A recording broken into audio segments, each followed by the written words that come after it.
नमस्कार, आपण पाहताय कोकणचं नंबर 1 महा चॅनल कोकण साद लाईव्ह। बातमीपत्रात आपलं स्वागत। सुरुवात करूया हेडलाईन्सनं। मानसेश्वर जत्रोत्सवाला भाविकांची अलोट गर्दी। पुलावर 2 दुचाकींची समोरासमोर धडक आणि बागेत सापडलेल्या विहिरीसारख्या विवराचं रहस्य काय? आता पाहूया सविस्तर बातम्या।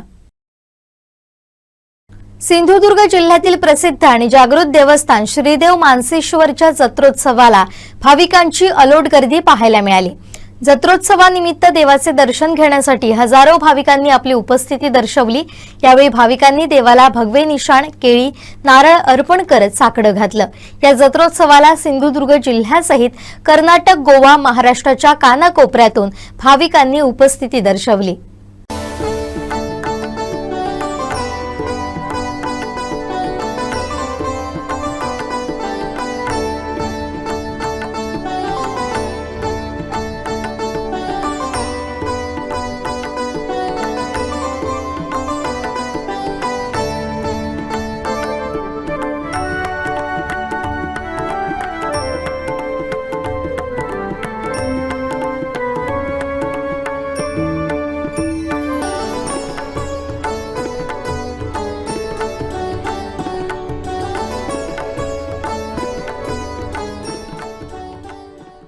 या जत्रोत्सवाला सिंधुदुर्ग जिल्ह्यासहित गोवा असेल, कर्नाटक असेल, त्याचप्रमाणे महाराष्ट्राच्या कानाकोपऱ्यातून भाविक जे आहेत ते आपली उपस्थिती दर्शवतात। श्रीदेव मानसेश्वराचं दर्शन घेतात। सकाळपासून या ठिकाणी रांगेत भाविकांनी दर्शनाला सुरुवात केलेली आहे आणि जर आपण बघितलं तर ही संपूर्ण श्रीदेव मानसेश्वराचा जत्रोत्सवाची वाट पूर्ण वर्षभर भाविक बघत असतात। आणि या ठिकाणी आता जर आपण माझ्या मागे बघितलं तर मंदिराला आकर्षक सजावट ही करण्यात आलेली आहे जत्रोत्सवानिमित्त आणि या ठिकाणी फुलांची सजावटसुद्धा आपल्याला पाहायला मिळते। आपल्यासोबत भाविकसुद्धा आहेत ज्यांनी श्रीदेव मानसेश्वराचं दर्शन घेतलेलं आहे। प्रसिद्ध जत्रोत्सव आहे मानसेश्वराचा। काय सांगाल या जत्रोत्सवाबद्दल? अतिशय नवसाला पावणारा, वाहकेला धावणारा असा आमचा मानसेश्वर आहे। इकडनं हा 365 देव खेड्यांचा अधिपती असा हा मानसेश्वर आहे आणि इकडचे सर्व भाविक, इकडे वेंगुर्ल्यातलेच नाही तर वेंगुर्ल्याच्या आजूबाजूच्या पंचक्रोशीतले सर्व भाविक या मानसेश्वरला बसतात। हा अक्षरशः देव जरी कुठेही जरी प्रसंग आला आणि त्याला मानसेश्वरला धावरे पावरे म्हटलं की त्या ठिकाणी तो उभा राहतो। या ठिकाणचा संपूर्ण जो भाग आहे, इकडचे सगळे भाविक, ही कुबल सर्व मंडळी आणि या बाजूचे सर्व ग्रामस्थ हे मानसेश्वरची सेवा करतात। या ठिकाणची जत्रा ही उत्तरोत्तर दिवसेंदिवस अत्यंत गर्दी खेचणारी अशी जत्रा झालेली आहे आणि ही सर्व लोक स्वतः उपस्थित होऊन स्वयंसेवक म्हणून या ठिकाणी काम करतात व जत्रेला मानसेश्वराचे आशीर्वाद या ठिकाणी सर्वांना मिळतात। असा हा आमचा मानसेश्वर नवसाला पावणारा आहे। निश्चितच अजूनही आपल्यासोबत आहेत। काय सांगाल, तुम्ही सुद्धा जत्रोत्सवाला तुम्ही याच ठिकाणच्या आहात की कुठून मुंबईवरून आलात? काय सांगाल? नाही, मी ही जत्रा देऊकुबल यांची फार पूर्वीपासून जी जत्रा अशी समजली जाते त्यांनी सुरुवात केली आणि त्यांच्याच पिढीतला मी एक 5वा वंशज। आम्ही प्रमुख मानकरी। ही जत्रा खरी जत्रोत्सव म्हणण्यापेक्षा हा नवसफेड जत्रा आहे। लोक वर्षभर जो नवस फेडतात, नवस बोलतात, तो फेडण्याचा हा दिवस आहे, माघ शुद्ध अष्टमी। आणि हा आम्ही देवामार्फत तिथे कारणं सांगणं करून हा नवस फेडून घ्यावा अशा करता ह्या दिवशी सगळे भाविक जण, हे जे तुम्ही माझ्या बॅकग्राऊंडला जे झेंडे बघतायत, काही लोक काही भाविक झेंड्याचा नवस म्हणून बोलतात, काही हिला बत्ती जत्रा म्हणून पण फेमस आहे। बत्ती ती पण नवसाची म्हणजे त्याने जे काही सांगणं केलेलं असतं ते सांगणं फेडण्याकरता बत्ती अर्पण करणे, अशी बत्तेची पण जत्रा असं नावाने ही फेमस आहे। संध्याकाळी ह्या मी 12 वाजेपर्यंत इकडे सांगणी बोलणी आम्ही ही देवाची ते करत असतो आणि 12 नंतर दशावतारी नाटक, ते नाटक ह्या नवसाच्या बत्तीमध्ये होतं। ते पहाटे 6पर्यंत पारसेकरांचं एक बौद्ध एक काहीतरी चांगला मेसेज देऊन ते नाटक साकारलं जातं। अशी ही पण एक याची एक म्हणजे खास परंपरा आहे। निश्चितच अशाच प्रकारे भाविकांची श्रद्धा आहे श्रीदेव मानसीश्वरवरती आणि याच श्रद्धेपोटी या ठिकाणी श्रीदेव मानसीश्वराचं दर्शन भाविक आज घेत आहेत. जत्रोत्सव आहे, उत्सव आहे, एक जिव्हाळ्याचा उत्सव आहे भाविकांचा आणि जर बघितलं तर हजारोंच्या संख्येने भाविक या जत्रोत्सवाला असतात. त्याच्यामुळे या ठिकाणचं नियोजन हे त्याच पद्धतीने चोख करावं लागतं. यासाठी पोलीस प्रशासन असेल, स्थानिक ग्रामपंचायत असेल, त्याचप्रमाणे या ठिकाणी तहसील कार्यालय असेल, वेंगुर्ला नगर परिषद असेल की आणि त्यांच्यासोबतच या ठिकाणचे जे नागरिक आहेत, लोकप्रतिनिधी आहेत, हे सुद्धा यासाठी खूप मेहनत घेतात. कारण हजारो भाविक या ठिकाणी येत असतात आणि त्यांना रांगेत व्यवस्थित दर्शन घेता यावं यासाठी ही संपूर्ण व्यवस्था केली जाते. पार्किंगची व्यवस्था असेल उत्तम प्रकारे या ठिकाणी केले गेलेले आहे. मुख्य हा सागरी महामार्ग असल्यामुळे कोणत्याही प्रकारची वाहतूक कोंडी होऊ नये याचा सुद्धा या ठिकाणी काळजी ही घेण्यात येते. अजूनही आपल्यासोबत भाविक आहेत जे मानसीश्वरच्या दर्शनासाठी येत आहेत. आपल्यासोबत भाविक आहेत. काय सांगाल, तुम्ही सुद्धा मानसीश्वरच्या दर्शनासाठी आलेला आहात, काय सांगाल जत्रोत्सवाबद्दल? काय नाही, मला वाटलं सकाळी दुपारच्या गर्दी कमी असणार, पण आता बघतो तो मोठ्याची मोठी लाईन लागलेली आहे. नेहमीप्रमाणे भाविक या ठिकाणी श्रद्धा आहे, अनेक लोक नवस फेडायला येतात आणि आम्ही त्याच पद्धतीने दर्शनासाठी आलो. किती वर्ष तुम्ही जत्रोत्सवाला येते? मी आता जवळजवळ 5-6 वर्ष झाली, कारण इकडची म्हणजे सासरवाडा असल्यामुळे मी आता जास्त करून यायला लागलं. निश्चितच अनेक मुलीसुद्धा असतील या उबादंडा गावच्या असतील किंवा वेंगुर्ला तालुक्यातील असतील, त्यासुद्धा आवर्जून या जत्रोत्सवाला या ठिकाणी आपली उपस्थिती दर्शवतात. अजूनही बरेचसे भाविक आहेत जे श्रीदेव मानसीश्वराचं दर्शन घेतलेलं आहे. काय सांगाल, आपण सुद्धा आता दर्शन घेऊन आलेला आहात, काय सांगाल? हो, खूप छान वाटतं. कारण की मानसीश्वर देव हे कोकणात म्हणजे मोठं जागृत देवस्थान आहे आणि इथे लोकांच्या मनोभावना पूर्ण होतात. असा लोकांचा समाज आहे, तसे लोकांना अनुभव आलेले आहेत. आम्ही सुद्धा 8 ते 10 वर्षापासून इथे येत आहोत. मुंबईवरून विशेषतः आम्ही येतो. कधी तिकीट नसले तरी पण आम्ही काही करून पण मानसीश्वराची कृपा असल्याने आम्हाला तिकीट आमची कन्फर्म होते आणि इथं आलं खूप बरंच शांत वाटतं की मन शांत होतं आणि आपल्या मनोभावनेत आपण लोकांना देवापुढे आपण प्रकट करतो आणि यापुढे आम्ही असं देवत राहू आणि तुम्ही सुद्धा हे लोकांपर्यंत पोचवा, आमची अशी विनंती आहे. खूप छान वाटतं, खूप छान वाटतं आणि असेच सर्वांना बुद्धिदेव माणसं देवाची कृपा प्रसाद घ्यायची आणि अशीच ही जत्रा परंपरा चालू जी आहे ती सर्वांनी भाविकांना पाहू दे आणि पूजू दे. किती वर्ष साधारण तुम्ही या जत्रोत्सवाला येता? साधारण आम्ही मला वाटतं 10-1 वर्ष येतो आणि हल्ली तर आम्ही रेग्युलर येतो. फक्त गेल्या वर्षी म्हणजे आमच्या घरात जरा हे होतं, दुःखद निधन झालं होतं, त्यामुळे येऊ शकलो नव्हतो. साधारण काय अनुभव आलाय श्रीदेव मानसीश्वराचा तुम्हाला? काय पाहतो माणसीला हात मारले ना, अडीअडचणीला पावलेलं आहे कधी, म्हणजे रात्री कोणत्याही वेळेला मी निश्चितच.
प्रसिद्ध देवस्थान आहे श्रीदेव मानसीश्वर. आपणही दर्शन घेतलेलं आहे. काय साकडं घातलं आहे मानसीश्वर चरणी, काय सांगता? मानसीश्वर हे वेंगुर्ला तालुक्यातील प्रमुख देवतांपैकी एक आणि जागृत देवस्थानातलं एक जागृत देवस्थान आहे. असंख्य देवदेवतांचं ज्यावेळी महोदयाची पर्वणी असते किंवा इतर समुद्रातील वेगवेगळी स्नानं होतात त्यावेळी सर्व गावातली जवळपास सह्याद्रीच्या पट्ट्यापासून इथपर्यंतची देवदेवता ही मानसेश्वराला भेट घेऊन नंतर मग समुद्रावरती जातात अशी बरीच आख्यायिका, चांगली आख्यायिका ह्या देवाबद्दल आहे. मी मानसेश्वराकडे मनापासून साकडं घालीन की ह्या भागाचा जास्तीत जास्त विकास वेंगुर्ला आणि परिसराचा व्हावा मानसेश्वराच्या कृपेने. आणि जे आमचे नेतृत्व करतात ते सन्माननीय दीपकभाई केसरकर यांना महाराष्ट्र राज्याच्या मंत्रिमंडळामध्ये लवकरात लवकर येणाऱ्या काळात संधी मिळावी अशी मी देवाचरणी प्रार्थना करतो. तसेच आंबा व्यावसायिक आणि इतर कृषी विभागातील वेगवेगळे काजू उद्योग करणारे लोक असतील त्यांनाही हे वर्ष सुखाचं आणि आनंदाचं जावं, मच्छीमारांना आनंदाचं जावं अशी मी प्रार्थना करतो. आज जत्रोत्सवाला आम्ही पहाटे ब्रह्ममुहूर्त झाल्यानंतर ताबडतोब सुरुवात केलेली आहे. म्हणजे 2:45 वाजता आम्ही इथे येऊन आम्ही सुरुवात केलेली आहे जत्रोत्सवाला. देवाला गावदेवतेस वगैरे आवाहन करून त्याचं मानपान करून आम्ही त्याच्या जत्रेला सुरुवात केली. मानपानाचे निशाण घातलेले आणि सुरुवात केलेली सुरुवात केलेली म्हणजे आणि त्याचप्रमाणे इतर मंडळी वगैरे आहेत म्हणजे त्या मंडळीचा पण व्यवस्थित त्यांचा न रंग ठेवता जास्तीत जास्त कशी त्यांची मोकळी होईल असा आम्ही प्रयत्न केलेला आहे. आणि जास्तीत जास्त प्रयत्न पण गर्दीचा होऊ असल्यामुळे ते आवरत नाही आणि तरी पण आमचे प्रयत्न चालू आहेत. या श्रीदेव मानसेश्वर देवस्थान प्रसिद्ध आहे, आख्यायिका सांगितली जातात. मानसेश्वर जत्रोत्सवाबद्दल प्रसिद्ध देवस्थान आहे, काय सांगाल या देवस्थानाबद्दल? हे देवस्थान आमच्या पूर्वी 150 वर्षापूर्वी इथे आमच्या म्हणजे लहान मला आता 69 वय झालेलं आहे, माझं वय 69 झालं आहे, त्याच्यापूर्वी आहे. प्रत्येकजण आपापल्या ह्याच्याप्रमाणे कहाणी सांगतात. पण ही देवता निर्गुण देवता आहे, ही महान देवता आहे. त्याला दर्शन झालं आहे अशा लोकांना म्हणजे महान संतांपैकी मला एकाने सांगितलं आहे ते दर्शन म्हणजे महान शक्ती हे जे रूप अगडबंब आहे म्हणजे हे बलवान आहे हा असा लोकांचा अनुभव पण तसा आहे. आणि कुठच्या रूपातही तो रूप घेतो. ही निर्गुण देवस्थान असल्यामुळे निर्गुण देवता असल्यामुळे ह्याची ताकद पण जास्त आहे. सगुणपेक्षा निर्गुणची असल्यामुळे ते सूक्ष्म देहात असल्यामुळे त्याची शक्ती पण जास्त आहे. ह्याची आख्यायिका अशी आहे हा ह्याच्या घाटावरचा देव इथे घाटावर यांना जे ताकद बघून वेंगुर्ल्याचे देवस्थान 12 आव्हान करून त्यांना इथे बोलवलं आणि त्याला इथे स्थान देऊन त्याला 10 पायाचं वारू दिलेलं आहे अशी आख्यायिका आहे. आणि त्याशिवाय तिथे ह्या देवाला वाहन वगैरे चालत नाही, मोठ्या म्हणजे इथे म्हणजे मोठ्या आवाज चालत नाही, गडबड घोटाळा चालत नाही. आणि नेहमी इथे नम्रतेने माणूस यायला पाहिजे अशी जी आख्या जो नम्रतेने इथे वागतो त्याला नक्की फायदा मिळतो असं लोकांचा अनुभव आहे. आणि म्हणून लोक इथे नम्रतेने मान वाकूनच खाली येतात आणि आपलं आपलं मनोगत मांडतात आणि निघून जातात असं लेकरांचा अनुभव आहे. लेकरांनी तशी लेकर हाकेला पावतो अशी लेकराची व्याख्यायिका आहे आणि प्रसिद्ध आहे. अशाच प्रकारे भाविकांची श्रद्धा आहे. चाकरमानी सुद्धा मोठ्या प्रमाणात या जत्रोत्सवाला आपली उपस्थिती दर्शवतात. बरेच भाविक आहेत जे सकाळपासून या ठिकाणी रांगेत उभे आहेत आणि आता दर्शन घेत आहेत आणि दर्शन घेऊन या ठिकाणून बाहेर पडत आहेत. त्याच्यामुळे भाविकांना सुलभ दर्शन व्हावं यासाठी सुद्धा उत्तम व्यवस्था जी आहे ते या ठिकाणचे विश्वस्त असतील त्यांनी किंवा या ठिकाणचे ग्रामस्थ असतील त्यांनी केलेली आहे. अजूनही आज दुपार झालेली आहे. अजूनही भाविकांचा जी गर्दी आहे ती या जत्रोत्सवाला निश्चितच वाढणार आहे.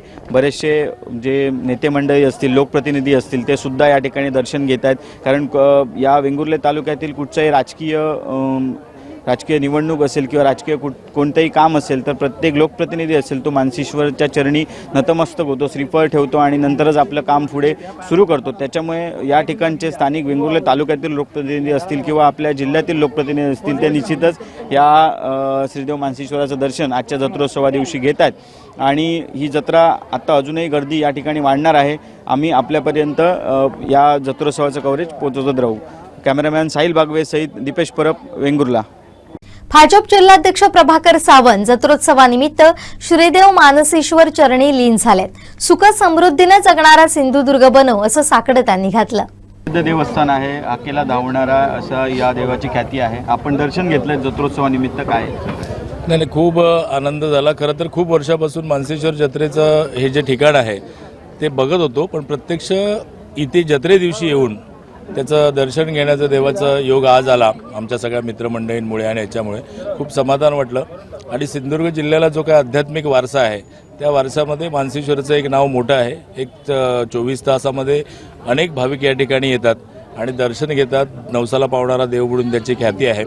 जसं या देवाच्या इकडे आपण झेंडा लावतो तसंच प्रत्येकाच्या आयुष्यामध्ये त्याच्या कार्यकर्तृत्वाचा झेंडा लावा अशा प्रकारचं लोकांच्या भावना असतात आणि त्या पूर्ण होतात.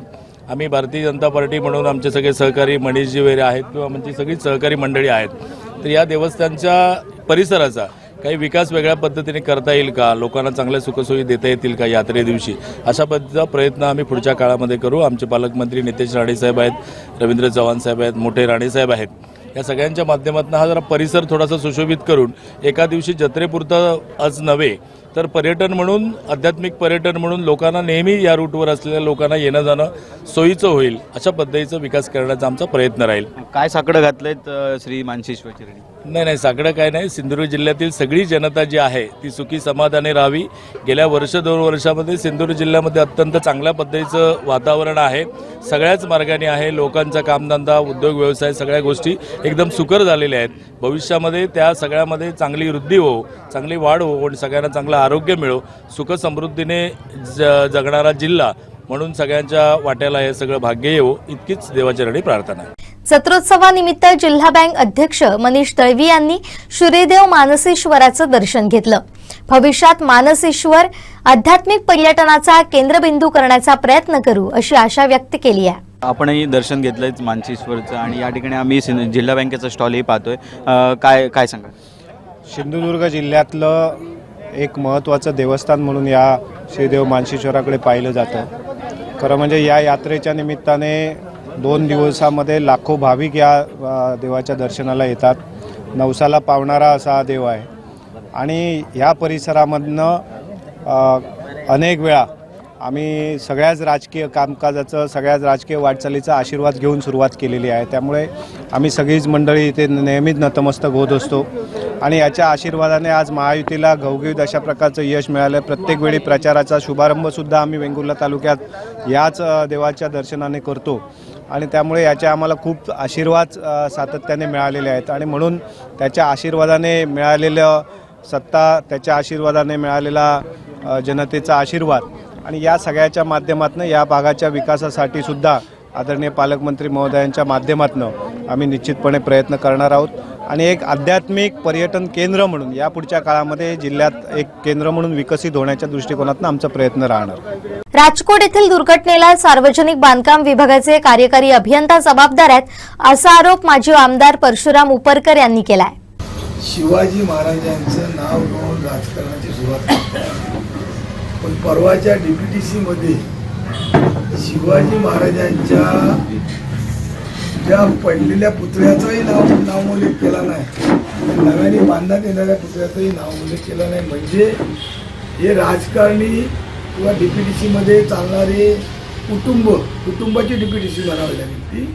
ती कुटुंबाची DPTC कशा पद्धतीने चालली आणि कशा पद्धतीने अशा प्रकारचे वडिलांनी पण अनेक वेळा आपल्या DPTC मध्ये जनतेला किंवा अधिकाऱ्यांना दिखावपणा दाखवला, पण खऱ्या अर्थाने ह्या कणकवली, ह्या मालवण तालुका जो सिंधुदुर्ग जिल्हा निर्मिती झाल्यापासून जो सावंतवाडी डिव्हिजनला जोडला होता, तो नियमबाह्य शासनाच्या नियमानुसार नसताना कणकवली डिव्हिजनला जोडून जो असलेला पुतळा बांधण्याचं काम आणि हेलिपॅड बांधण्याचं काम करण्याकरता कार्यकारी अभियंत्यांनी नियमबाह्य आपल्या असलेल्या मंत्र्यांच्या PAच्या माध्यमातून हा जो तालुका आपल्याकडे घेण्याचा प्रयत्न केला आणि त्याच्यामुळे खऱ्या अर्थाने हा पुतळ्याचं जे पुढे केलं, तो पुतळा कोसळला, त्याला जबाबदार खऱ्या अर्थाने ते कार्यकारी अभियंता आहे. आज परत शासनाने तो हा तालुका परत सावंतवाडीला जोडला, म्हणजे किती अरेरावी आणि किती मजाशी होती आणि आपण जसं काय चांगलं केलं दाखवलं. पण खऱ्या अर्थाने आता जो पुतळा होतोय, त्यावेळी पुतळा होता, त्या पुतळ्याबद्दल अनेक पर्यटकांनी येऊन आम्हाला सांगितलं की या पुतळ्यामध्ये आवेश नाही. कोण म्हणत होते पुतळ्याला परकर घातला आहे, कोण म्हणत होते पुतळ्याला आणि काय घातलं. अशा प्रकारचा तो पुतळा तयार केला. तो आर्टिस्ट आपटे हा आपटे 5 वर्षापूर्वी अशाच प्रकारचा आप्पासाहेब पटवर्धनांचा पुतळा आताच्या सध्याच्या पालकमंत्र्यांच्या बरोबर फोटो असलेला त्यांनी तयार केला होता, पण तो आप्पासाहेब पटवर्धनांचा पुतळा हात लांब झाला म्हणून तो आज त्यांनी असलेल्या तुमच्या गोडाऊनमध्ये कुठेतरी ठेवला आहे. पण आज मात्र जो पुतळा होतो आहे तो जागतिक कीर्तीच्या माणसाकडून जे सुतार आहेत ते जागतिक कीर्तीचे आहेत, त्यांच्याकडे अनेक पुतळे होत आहेत. तो पुतळा आज बघितल्यानंतर उभा राहिल्यानंतर जनतेला आणि सर्व पूर्वी बघितलेल्या पुतळ्यांना एक आवेश निर्माण होईल महाराजांमध्ये, आणि तो पुतळा बघितल्यानंतर शिवाजी महाराज की जय हे बोलल्याशिवाय राहणार नाही अशा प्रकारचा पुतळा होतो आहे. या पुतळ्याचं देखरेख करणारे कार्यकर्त्यांचं तर खऱ्या अर्थाने कौतुक करायला हवं.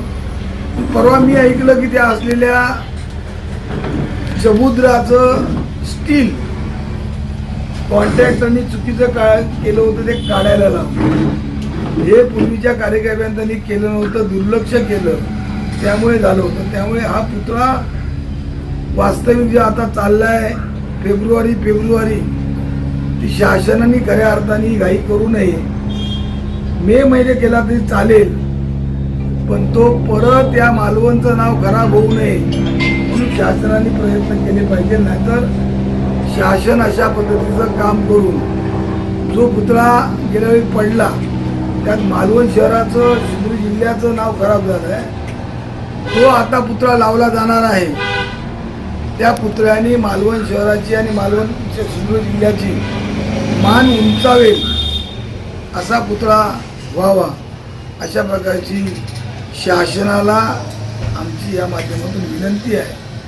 पण सुतार हे नक्कीच पुतळा चांगला करतील, दर्जेदार करतील आणि तो न पडणारा करतील ही मात्र त्यांच्याकडून खात्री आम्हाला वाटते. कारण त्यांच्याकडे वेगवेगळे पुतळे त्यांनी केले आहेत.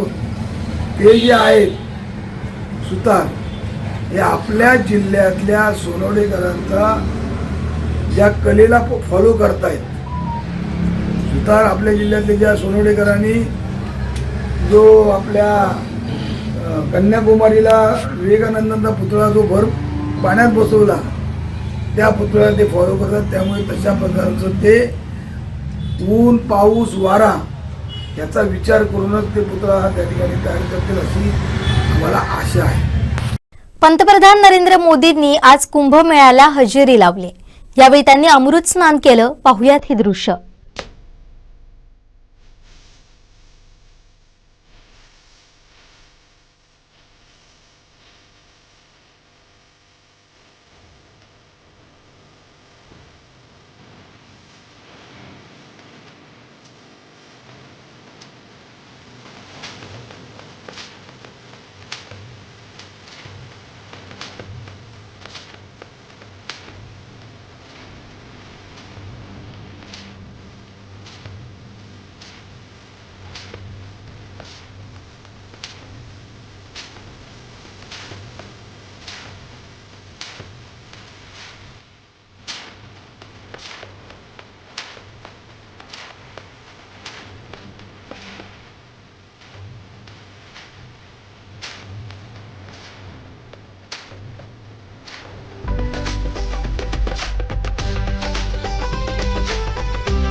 दोडामार्ग तालुक्यातील मणेरी पुलावर अपघात घडलाय. 2 दुचाकींमध्ये झालेल्या अपघातात 3 युवक गंभीर जखमी झालेत. हा अपघात सायंकाळच्या सुमारास घडलाय. मणेरी पुलावर 2 दुचाकी समोरासमोर धडकल्या. यात 3 युवक गंभीर जखमी झालेत. 2 दुचाकींचा अपघात अतिवेगात असल्यामुळे घडला असावा असा अंदाज आहे. त्यात प्रथमेश सडजी, सासोली, वय 28, संदीप सावंत कुडाळ वय 40, सूरज धोण शिरशिंगे वय 26 अशी जखमी युवकांची नावे आहेत. दोडामार्ग ग्रामीण रुग्णालयात प्राथमिक उपचारासाठी या युवकांना हलवण्यात आलं होतं, मात्र अधिक उपचारासाठी त्यांना गोमेकोत हलवण्यात आलंय.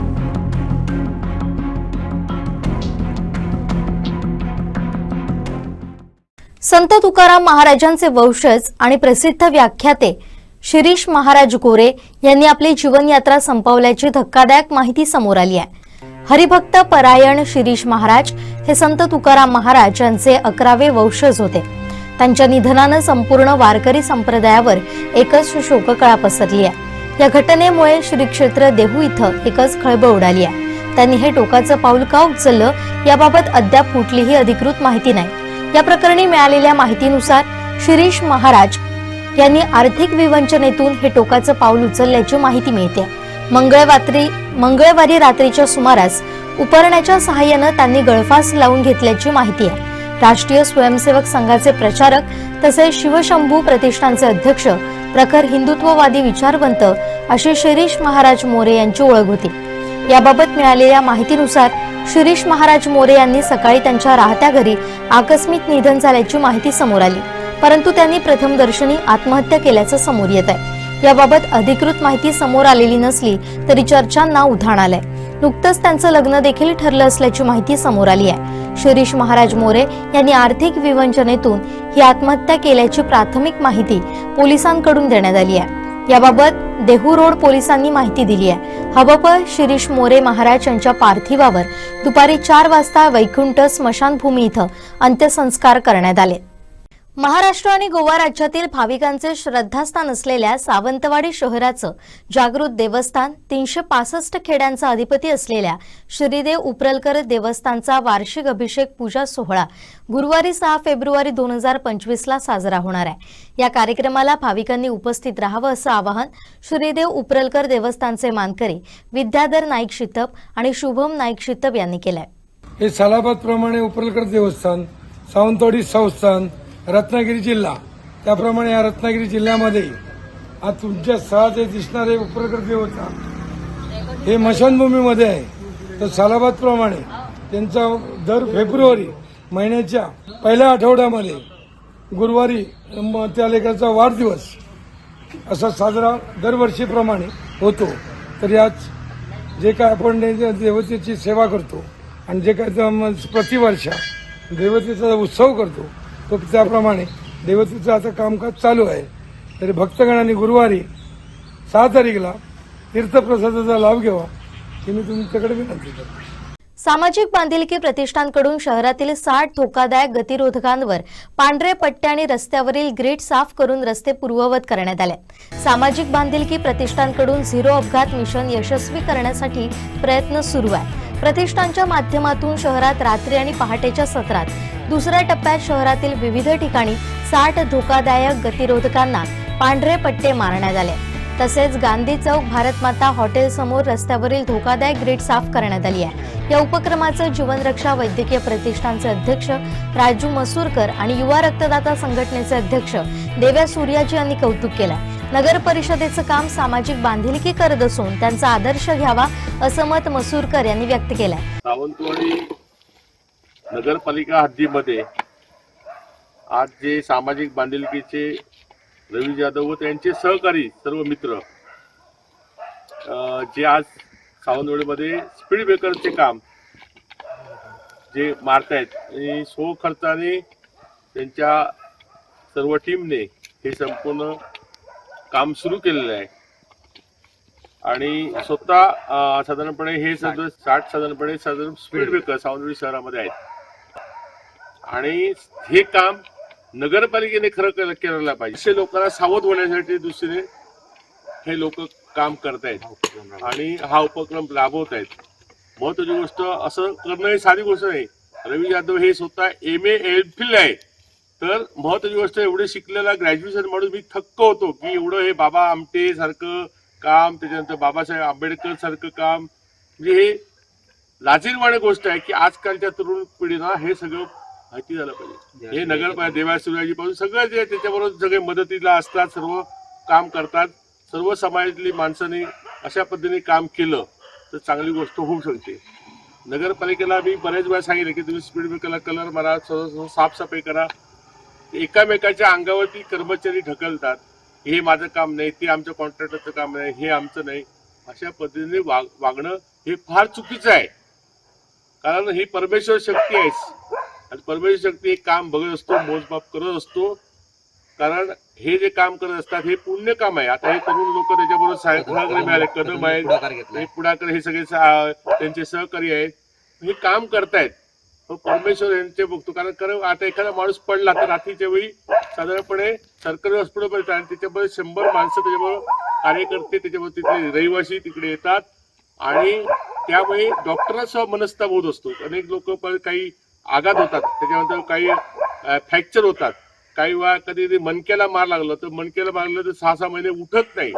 हे मी साधारणपणे बघितलं आणि त्या सगळ्या कर्मचारी सांगतो तुम्ही एक काम करा, तुम्ही कर्मचाऱ्यांनी हे सगळं काम केलं, तुमचे जे ह्याच्या वेळेस ढकलू नका. की चांगला उपक्रम आमच्या संपूर्ण सामाजिक बांधिलकीने काम केलं, यांचं कौतुक करणार थोडं आहे. कुठल्या प्रकारची अपेक्षा नाही, स्वतःच्या पदरमोड करतात, स्वतः त्या सामाजिक बांधिलकीसाठी काम करतात.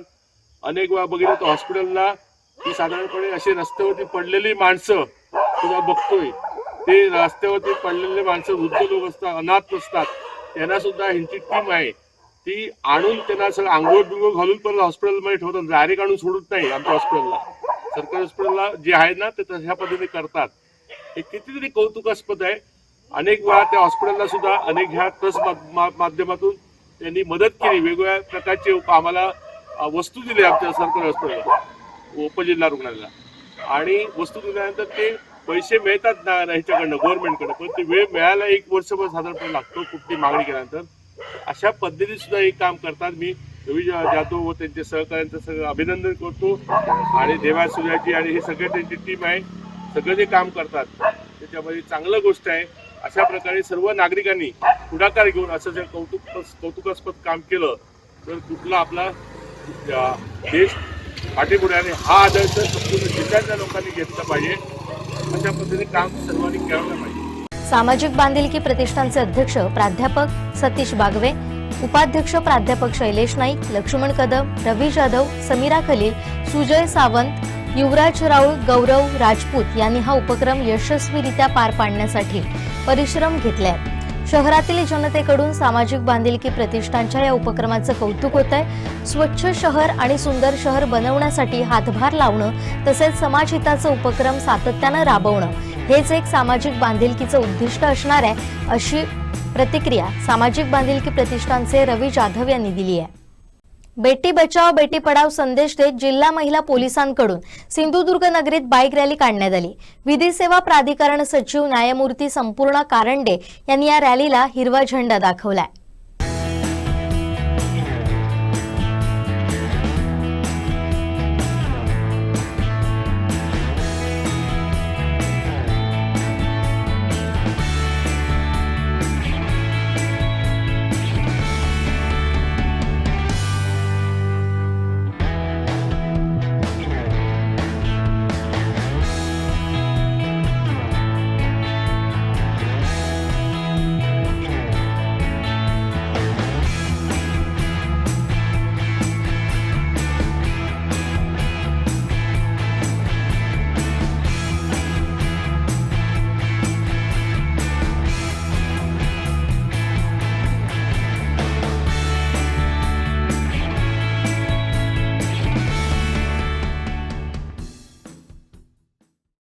रेशो आहे स्त्री पुरुषांचा, तर महिला जास्ती आपल्याकडे आहेत. आपले 1000 पुरुषांच्या पाठीमागे 1039 महिला आहेत. तर महिलांचं काम आपल्याला जास्ती करायचं आहे, म्हणून आपल्याला हे जास्ती पद्धतीने आपण चांगल्या पद्धतीने आपल्याला हे काम करायचं आहे महिलांसाठीच. आणि महिलांचा ज्या प्रश्न आहेत ते महिलांच्या समोरच जास्ती लवकर त्या ओपन होतील किंवा सांगतील पुरुषांपेक्षा. त्यामुळे आपली जबाबदारी खूप मोठी आहे. महिला अधिकारी म्हणून काम करताना आपल्याला महिलांशी त्यांना ओपन अप व्हायला, त्यांचे प्रश्न सोडवायला तुम्ही जास्ती यात लीड घेतलं पाहिजे. थोडंसं मला असं वाटतं की आजचा कार्यक्रम आपण जर कुठेतरी एखाद्या मोठ्या कॉलेजमध्ये किंवा एखाद्या मोठ्या ग्राउंड याच्यामध्ये घेतला असता तर की नागरिकांना पण ही माहितीपर्यंत गेली असती आपली की आपण काय करतो आहोत. हे जसं आता सांगितलं सौरभने की आपण 112 आपल्याकडे आहे किंवा भरोसा आहे, ते काम करतो आहे, हे आपल्याच डाराफळासारखं होतं आहे. थोडासा जर हा थोडासा अजून वाईट जेव्हा जर करता आला असता कार्यक्रम तर मला वाटतं की हा चांगला झाला असता. नक्कीच आपण चांगलं काम करतो आहोत, त्यात काही वाद नाही आहे, पण तो लोकांपर्यंत पोहोचलो पण पाहिजे. अजून जसं ग्रामसमाजातून या माध्यमातून आपण प्रत्येक गावात जाऊन संवाद करतो, लोकांशी संवाद करतो आहोत, जेणेकरून आपले ज्या योजना, शासकीय योजना ज्या आहेत त्या लोकांपर्यंत पोहोचतील आणि त्याचा फायदा लोकांनापर्यंत होईल. याचबरोबरीने त्यांचे प्रश्न जे आहेत ते आपल्याला अजून चांगल्या पद्धतीने समजतील आणि आपल्याला त्यातनं काय मार्ग काढता येतो का हे बघता येईल आपल्याला. त्यामुळे उपक्रम दोन्ही चांगले आहेत. त्यांच्या जे काय करतोय आपण एक्सपिरियन्स करतोय सगळे खूप चांगले उपक्रम आहेत. माझ्या शुभेच्छा त्याला आहेत. हे करताना प्रत्येक महिलेने किंवा प्रत्येक महिला अधिकाऱ्यांनी हे बघितलं पाहिजे की आपली जबाबदारी काय आहे.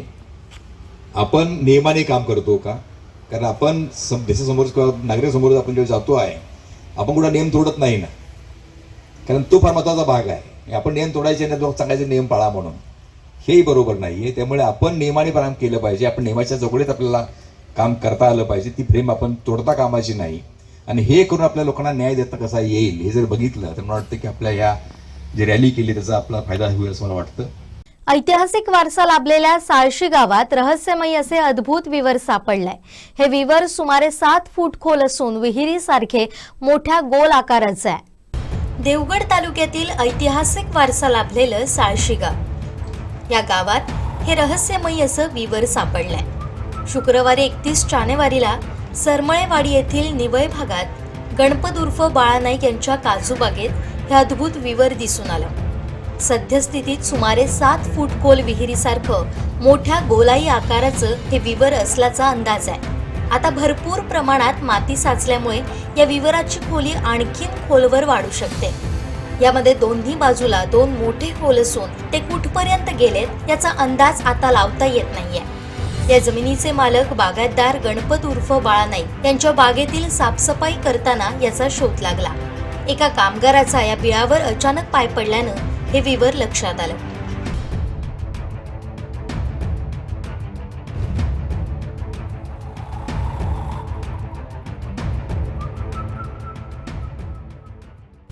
नमस्कार, मी राजेंद्र साठम. देवगड तालुक्यातील साळशी गावातील केळ्याचे भरड या ठिकाणी गणपत उर्फ बाळा नाईक यांची इथे आंब्याची बाग आहे. या आंब्याच्या बागेमध्ये रहस्यमय विवर आहे. माझ्या बाजूला बाळा नाईक यांचे मुलगे उमेश नाईक आहेत. हे इतर माहिती तुम्हाला देतीलच. त्या दिवशी वार बुधवार होता. त्या दिवशी आम्ही इथे बागेत साफसफाई करत होतो. इथून जात असताना इथे पटकन याच्यामध्ये पाय गेला आणि त्यावेळेस खड्डा इथे मिळाला. त्या खड्ड्यामध्ये काय आहे काय नाही याचे आम्हाला निष्पन्न करायचे आहे. याबाबत अधिक माहितीसाठी भूगर्भशास्त्र तज्ज्ञ आणि विज्ञान शिक्षक पृथ्वीराज बर्डे यांना या ठिकाणी बोलवण्यात आले असून या विवराबाबत अधिक आपणास माहिती उपलब्ध होईल. यानंतरच ते भुयार आहे की इतर काय असेल ते समजेल. इथपर्यंत काठीची उंची 6 फूट असून हे विवराचा उंची बघितली असता 6 फूटच विवर दिसून येत आहे. थोडीशी माती असल्यामुळे कदाचित बुजाले असेल. त्याचा याबाबत आपण भूगर्भशास्त्र तज्ज्ञ आणि विज्ञान शिक्षक पृथ्वीराज बर्डे यांना या ठिकाणी बोलवलं आहे. ते याची रहस्यमय जे विवर आहे याचे लवकरच शोध होईल आणि त्याचा उलगडा होईल. मी चापेडचे माजी सरपंच आकाश राणे. आज उत्तरेच्या बाजूला ना निशाण टेम म्हणून आहे कोळशीचा. त्या निशाण टेमवरून आमच्या पूर्वेचा दुर्गाचा गड आणि दुर्गाच्या गडावरून आतून भुयारी मार्ग जाण्याचा मार्ग सदानंद गडाजवळ हाच मार्ग असल्याकारणाने आतून मुतूर जाण्याचे धागेदोरे ह्याच अशा भुयारातने गेलेले आहेत असं पूर्वज लोक म्हणत होते आणि ते आता साधारण आमच्या नजरेला यायला लागले आहे. त्याचं संशोधन किंवा त्याची माहिती मिळवायची आमच्या सगळ्या लोकांना हीच आमची मागणी सरकारजवळ. गेली 35 वर्ष गणपत नाईक या बागेत वावरत आहे. मात्र त्यांना हे कधीच दिसलं नाही. हा संपूर्ण भाग माळरा नसल्यामुळे या अद्भुत विवराचं दर्शन झाल्यानं सर्वांना आश्चर्याचा धक्का बसलाय. याबाबत भूगर्भ संदर्भात माहिती देणारे विज्ञान शिक्षक पृथ्वीराज बेर्डे यांना लवकरच पाचारण करण्यात येणार आहे. त्यानंतर या अद्भुत रहस्यमयी विवराचं गूढ उकलणार असल्याची माहिती जमीन मालक बागायतदार गणपत नाईक यांनी दिली आहे. कोळोशीचे निशाणटेम, चाफेडगावचा दुर्गाचा गड ही सर्व ऐतिहासिक ठिकाणं एकाच रेषेत असल्यामुळे या विवराचं उत्खनन आणि संशोधन झाल्यास नक्कीच याचे धागेदोरे उलगडतील असा विश्वास चाफेडचे माजी सरपंच आकाश राणे यांनी व्यक्त केलाय. सध्या हे विवर कुतूहलाचा विषय आहे. नागेश तुखंडे, कोकण साद लाईव्ह, देवगड. सावंतवाडी येथील राजा शिवछत्रपती चौक इथं अभिनेता राहुल सोलापूरकर यांच्या विरोधात जोडे मारो आंदोलन करण्यात आलं. छत्रपती शिवाजी महाराजांबद्दल आक्षेपार्ह विधान केल्यानं त्याचे तीव्र पडसाद उमटले. यावेळी उपस्थितांनी राहुल सोलापूरकर यांच्या बॅनरवर जोडे हाणत त्यांची प्रतिमा पायाखाली तुडवली. त्यांच्या विधानाचा तीव्र शब्दात निषेध करण्यात आलाय. उपस्थित शिवभक्तांनी सोलापूरकर यांच्या विधानाचा संतप्त प्रतिक्रिया देत निषेध नोंदवलाय. यावेळी माजी नगराध्यक्ष बबन साळगावकर, सकल मराठा समाजाचे तालुकाध्यक्ष सीताराम गावडे, माजी नगरसेवक उमाकांत वारंग, विलास जाधव, तानाजी पाटील, बंटी माटेकर, अमित वेंगुर्लेकर, उमेश खटावकर, मनोज घाटकर, अवधूत सावंत, गणेश सूर्यवंशी, रामा वाडकर आदींसह शिवभक्त उपस्थित होते.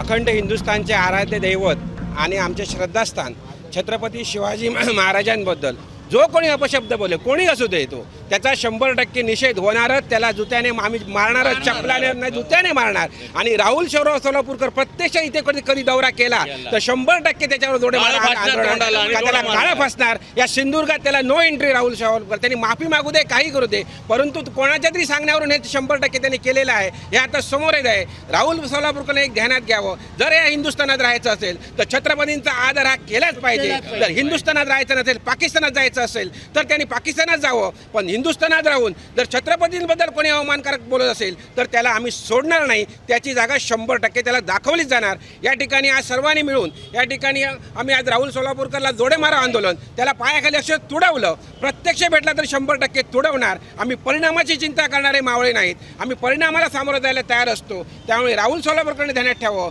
यापुढे शिवाजी महाराजांबद्दल बोलताना त्यांनी जपून बोलावं, जिभेला आपला लगाम द्यावा. शेवटी ठळक घडामोडी पुन्हा एकदा. मानसेश्वर जत्रोत्सवाला भाविकांची अलोट गर्दी. पुलावर 2 दुचाकींची समोरासमोर धडक. आणि बागेत सापडलेल्या विहिरीसारख्या विवराचं रहस्य काय? बातमीपत्रात वेळ झाली इथेच थांबण्याची. पाहत रहा कोकणचं नंबर 1 महा चॅनल कोकण साद लाईव्ह. धन्यवाद.